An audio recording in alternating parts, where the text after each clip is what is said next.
राम सेतु बनकर पूर्ण हो चुका था। समुद्र की लहरों पर राम नाम से लिखे पत्थर अब धर्म का पथ बना चुके थे। सेतु पूर्ण होते ही वानर सेना हर्ष से झूम उठी।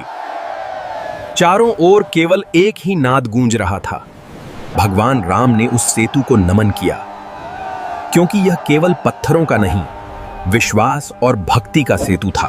राम लक्ष्मण से बोले, भाई, यह सेतु आने वाली पीढ़ियों को सिखाएगा कि भक्ति में अपार शक्ति होती है। जब जब धर्म संकट में होगा, ये सेतु मानवता को सही मार्ग दिखाएगा। यही इसका सच्चा उद्देश्य है। हनुमान विनम्र होकर बोले, प्रभु, आपकी आज्ञा हो तो हम लंका पर चढ़ाई करें।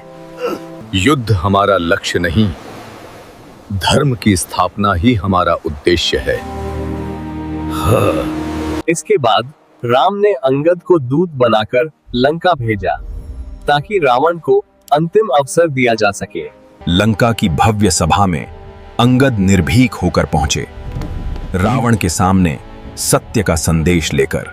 अंगद बोले, सीता माता को लौटा दो, राम की शरण में आ जाओ, यही तुम्हारा कल्याण है।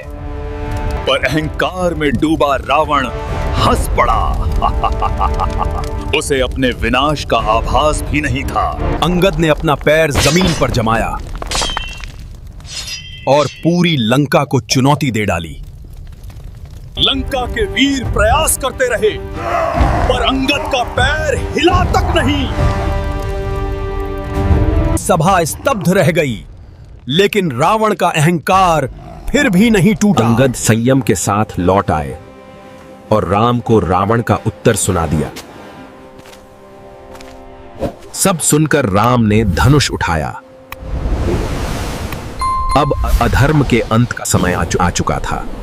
शंखनाद हुआ, दिशाएं कांप उठीं और युद्ध की घड़ी आ गई। राम बोले, ये युद्ध अहंकार से नहीं, धर्म की रक्षा के लिए होगा। वानर सेना सेतु पार कर लंका की ओर बढ़ चली। यह केवल युद्ध नहीं, न्याय की यात्रा थी। वानर सेना सेतु पार कर लंका की ओर बढ़ चली। यह केवल युद्ध नहीं, न्याय की यात्रा थी। हर हृदय में केवल एक ही नाम था, राम, राम और केवल राम। अगर आपको ऐसी भक्ति कथाएं पसंद हैं तो लाइक करें, शेयर करें और सब्सक्राइब करें भागती ब्लास्ट को। जय श्री राम।